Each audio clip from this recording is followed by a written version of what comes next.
كورة بيكس، خبر يصنع الشغف. السلام عليكم ورحمة الله تعالى وبركاته، متابعي قناة كورة بيكس.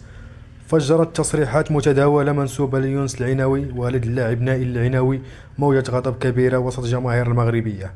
وحسب ما تم تداوله فقد قال إن ابنه نائل العناوي كان منذ الصغر يحلم باللعب مع المنتخب الفرنسي، لكنه أدرك مع الوقت أن فرصته مع فرنسا كانت صعبة جدا، لذلك اختار تمثيل المنتخب المغربي.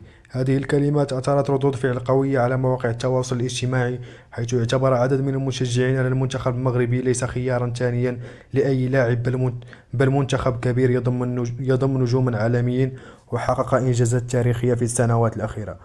وعبر العديد من المغاربة عن استيائهم من هذه التصريحات، مؤكدين أن حمل قميص المغرب شرف لا يقاس بمستوى أي منتخب آخر، وأن الانتماء للوطن يجب أن يكون نابعا من القناعة والفخر قبل أي شيء. في المقابل، رأى آخرون أن الأمر يتعلق فقط برأي شخصي أو تحليل لمسار لاعب، وليس بالضرورة إساءة مباشرة للمنتخب المغربي. لكن مهما اختلفت الآراء، فإن هذه التصريحات خلقت جدلا واسعا وأشعلت النقاش بين الجماهير المغربية خلال الساعات الأخيرة، وجعلت اسم نائل العناوي ووالده في صدارة الحديث عن مواقع التواصل الاجتماعي.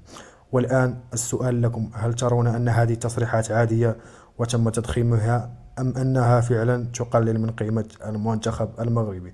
اكتبوا رأيكم في التعليقات، والسلام عليكم ورحمة الله تعالى وبركاته في فيديو جديد إن شاء الله.